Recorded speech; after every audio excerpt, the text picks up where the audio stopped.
So we've been working on CPCTC, right? CPCTC, corresponding parts of congruent triangles are congruent. If sometimes you want to go beyond finding just that a corresponding part is congruent, we want to actually use that corresponding part, that congruent part in a triangle to help us get to a next step. So that's what it's talking about here. It says when you're going to be working on this proof right here, you're looking and you're seeing that they want you to use to prove that some lines are parallel. They want you to prove lines are parallel. That in the previous section on example 2, when we worked over this problem right here, they want us to prove that this angle and this angle were congruent. We could stop at saying that this was congruent because of CPCTC. But in this next proof that we're going to be working on, we don't stop there. We can't say that lines are parallel because of CPCTC. You can't do that because that's only talking about lines being congruent or angles being congruent, not lines being parallel. So basically, they just want you to use CPCTC in a proof. So after you've shown a corresponding part to be congruent, use those congruent parts to prove something else. So looking at this, we want to try to develop a plan by which to get to CPCTC, so we can then try to prove these lines parallel. What lines? Line MN and line OP. We want to prove those lines parallel. So first, we think about this in our head, and I like to draw the things out on the diagram so that we can then get an idea of what we're missing and how to be able to get to that point. So everyone needs to draw out the diagram NOPM. Draw this out on your paper, and I will draw it out with you. Remember that it's January 29th, and this is continuing chapter 4-6, CPCTC. All right, and this is going to be put down example 3 in your notes so that you know what example it is, so then when you do your homework, you can look back on your examples and find out how to do the homework by looking at the example. All right, so NM is going to be parallel to OP. That's what we want to prove. But right now, we're given that NO is parallel to MP. All right?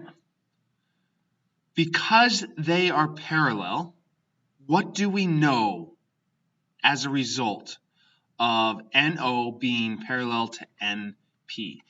So if NO is parallel to NP, and we have a line going through it like so, what is this line that goes through it? That's called the transversal, correctly. All right, sorry about that. I didn't give you enough time to answer. I will pause a little bit longer so you have a chance to answer. All right, so T is the transversal that goes through those lines. When we have this line parallel to this line, what do we know about this angle and this angle? Notice how I'm waiting to give you a chance to answer, a chance to think about it. How do you know those blue arcs? What do we know about those blue arcs? Yes, we know that they are congruent. They are congruent. Why? What theorem or postulate tells us that? That is the alternate interior angles theorem. Why is it not a postulate? Because the postulates, in this case, on parallel lines, the postulates are only for corresponding angles. So the corresponding angles postulate is the postulate by which we get the rest of the theorems. So, all right, so we can then say that this angle is congruent to this angle, and how do we know that? Alternate interior angles theorem. So we've got that. All right, so now that we know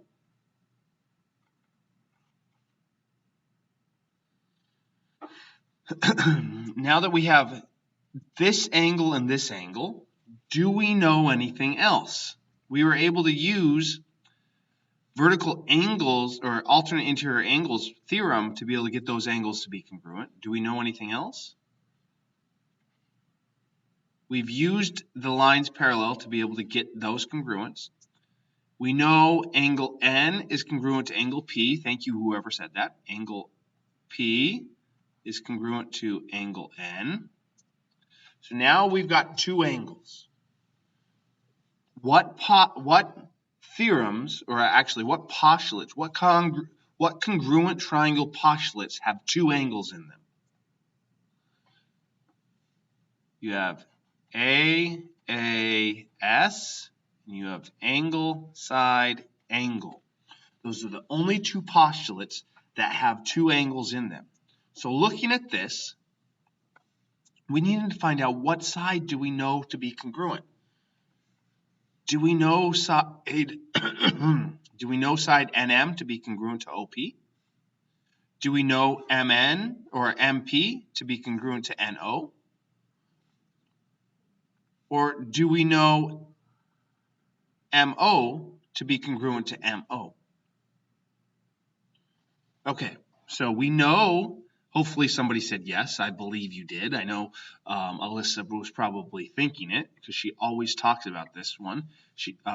Alyssa, how do we know that MO is congruent to MO? Correct. Correctamundi. MO is congruent to MO because of the reflexive property of congruence. So we know that. We can then say that. So then we end up with angle, angle, side, or angle, side, angle. We'll look at this here. We have an angle, and a side. So we end up with this. This is what we want to use. So now that we've developed that plan to be able to determine the triangles to be congruent, let's go ahead and write that out.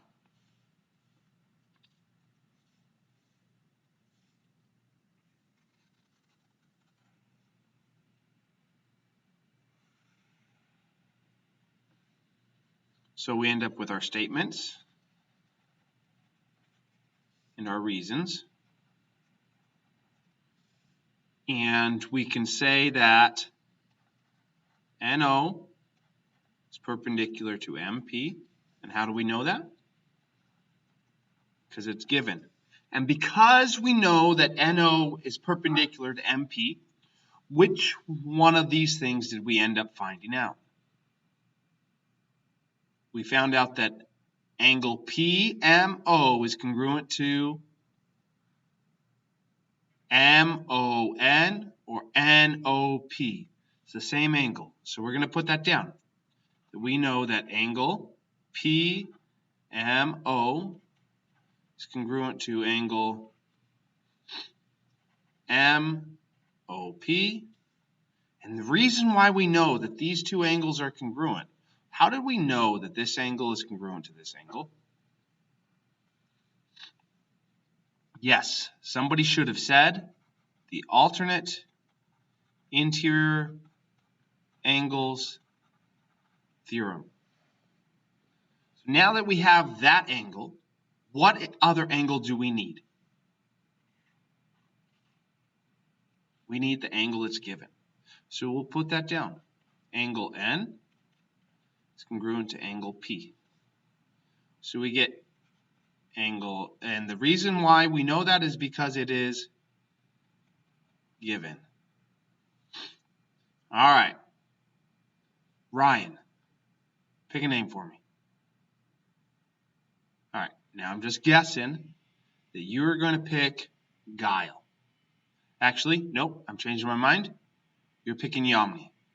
Yamni, how do we know that MO is congruent to MO? If you don't know, ask Alyssa. We know that MO is congruent to MO because of the reflexive property of congruence. Now this is an angle, and this is an angle, and this is a side. So we end up with an angle, angle, side. So when you have an angle, angle, side, what does that allow you to do? That allows you to determine that the triangles are congruent. All right, so we know that triangle PMO is congruent to triangle. Now you got to be really careful on this. You want to make sure that it follows the exact same. Where does P is congruent to what angle? N. So we need to start with angle N. And then M, when we go towards M, we would go towards O because these two angles are congruent. So we go that way. And then M. So PMO is congruent to NOM. And the reason why we know that is because of angle, angle, side. All right? So now that we know that angle, angle, side, we can then use CP/CTC. So what are we going to use CP/CTC to show? We want to prove what? Looking at our drawing, we want to prove that this angle, this line is parallel to this line.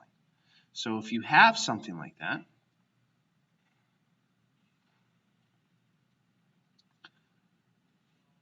we want to see if we can't somehow say that in order to prove lines parallel when you have a transversal going through them, you need to show the angles are congruent. Is there a way for us to show that this angle is congruent to this angle? Yes. Yes, we can. So therefore, we can then say that since these two angles are congruent, we can say that these lines are parallel. So we need to state these two angles to be congruent. How can we do that? With CP/CTC. CP/CTC. All right, so knowing that angle NMO is congruent to angle POM using CP/CTC, we can then state that NM is parallel to OP because of the, now when you are given the angles and you want to prove the lines parallel, that's the opposite of the alternate interior angles theorem. So when you do the opposite, when you take your hands in front of you and you put them out there and you make your if-then statement, if the lines are parallel, then the angles are congruent. And if you flop that around and you say if the angles are congruent, then the lines are parallel, that is called what? What are you doing? Hopefully somebody is thinking this. If not, they said it. It's the converse of the alternate interior angles theorem. So there we went. We've just shown the lines to be parallel, or the line segments to be parallel, using angle, angle, side, CPTCC, or however you say that, CPCTC, and the converse of the alternate interior angles theorem. So, going on to example 4. Given these points in a coordinate plane, prove that angle DEF is congruent to angle GHI.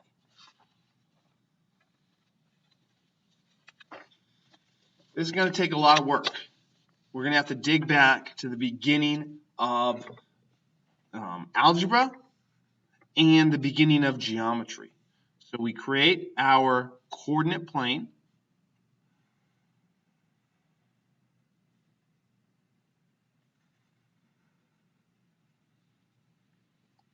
And then we label this. So you're going to want to grab some graph paper. There should be some on my desk that you can grab. And you are going to label this -1, -2, -3, -4, -5, -6, 1, 2, 3, 1, 2, 3, 4, 5, 6, and 1, whoa, that's a bit high. 1, 2, 3, whoa, 3, 4, 5, 6. So now that we have those points, we're going to plot this in. D, -5, -5, 1, 2, 3, 4, 5, down 5. So that's D. And then E, -3, -1, E. And then F, -2, -3. That's F. And then we end up with this triangle here.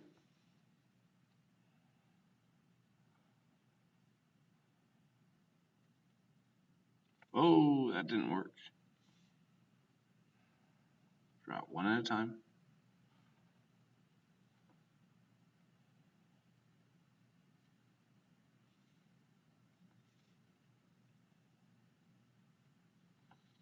So now we have that triangle there, DEF. And we'll do the next triangle. G is -2, -2, 1. H is 0, 5, 1, 2, 3, 4, 5. And I, so this was G, and this is H, and now I is 1, 3.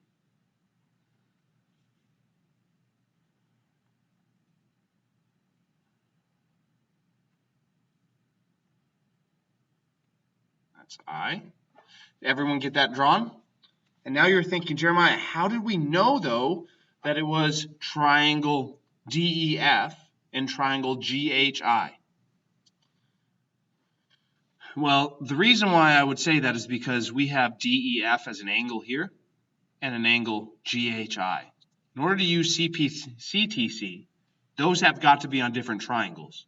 And you need 3 points to be able to make a triangle, and you need 3 points to be able to make an angle. So that forces, in my opinion, those to be separate triangles. So, in order to do this, we're going to need to find out some stuff. We need to use the distance formula to find the lengths of the sides of each triangle. So first, what is the distance formula? The distance formula is the square root of x1 minus x2 squared plus y1 minus y2 squared.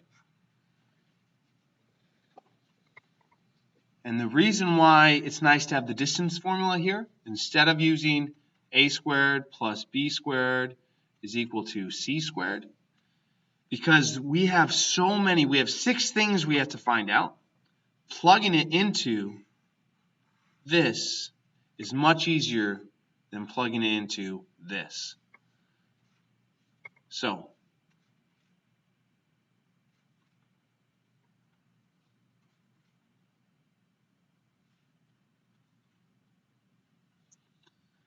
we're going to use this. So for DE,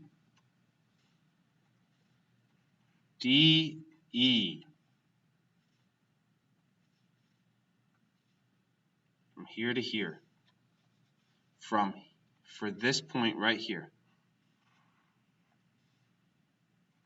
square root of x1, negative 5, minus x2, negative 3, squared, plus y1, negative 5, minus negative 1, squared, gives you the square root of 4 plus 16, which is the square root of 20. All right, so we have the square root of 20.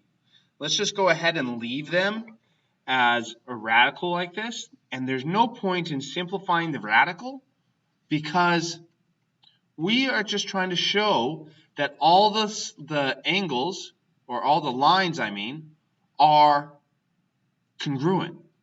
So it's easier just to leave them in simplified radical, or in radical form, instead of doing the work to get them into simplified radical form. So that's DE. And let's just go ahead and work out all of triangle DEF. So we're going to do EF next. Square root of EF. What is x1? Negative 3 minus x2, that's negative 2 squared, plus y1, negative 1, minus a negative 3 squared. Gives you the square root of 1 plus 4, which is the square root of 5. Now we want to do FD. So this and this. So FD is negative 2 minus negative 5 squared plus negative 3 minus negative 5 squared, which gives you the square root of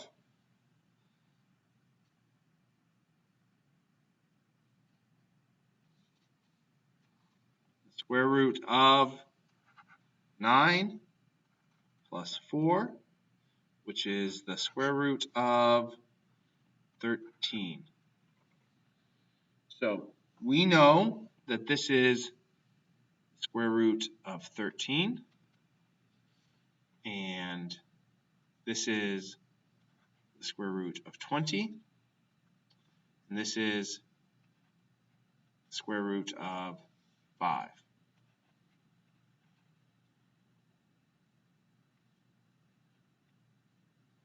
Now we're going to do the same thing for G, H, and I.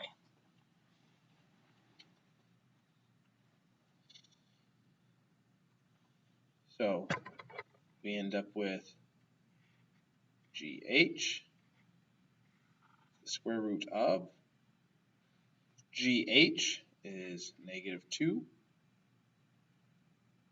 minus 5 squared plus 1, minus 0, excuse me. I hope some of you were catching that. -2 minus 0 squared plus GH, so that's 1 minus 5 squared is equal to the square root of 4 plus 16, which is the square root of 20. And then we do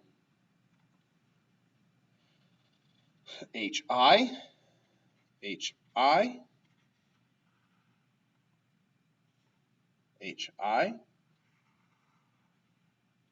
is 0 minus 1 squared plus 5 minus 3 squared, which is going to be square root of 1 plus 4, which is the square root of 5. So that's the square root of 5. This is the square root of 20. And then we have the last one that we need to do, which is going to be IG, which is the square root of IG. So 1 minus -2 squared plus 3 minus 1 squared gives you the square root of 1 plus 4. Excuse me. I don't know what I was thinking there. IG is, this is going to become 3. 3 squared is 9. And then this is going to be 2. So 2 squared is 4. So 9 plus 4, which gives you the square root of 13. So we end up with the square root of 13. Do we have all the sides of the triangle to be congruent? Yes. We have 3 sides congruent. So we can use what? We can use side, side, side to show triangles congruent. And once we have triangles congruent, we can use CPCTC to show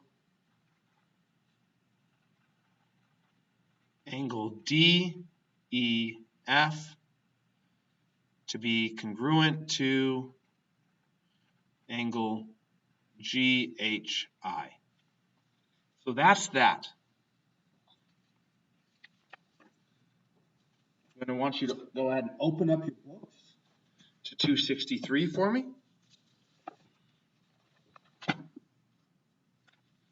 When you get your books open to 263, I want you to do problems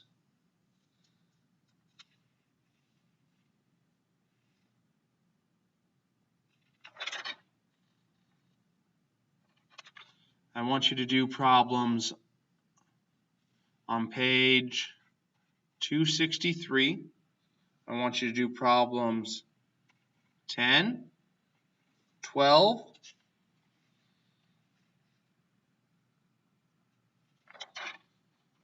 and then I want you to do 17, 18,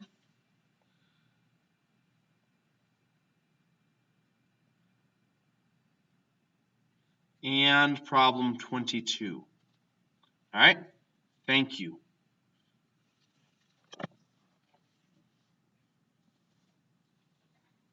Go ahead and just pause the video right here so everybody can see what it is.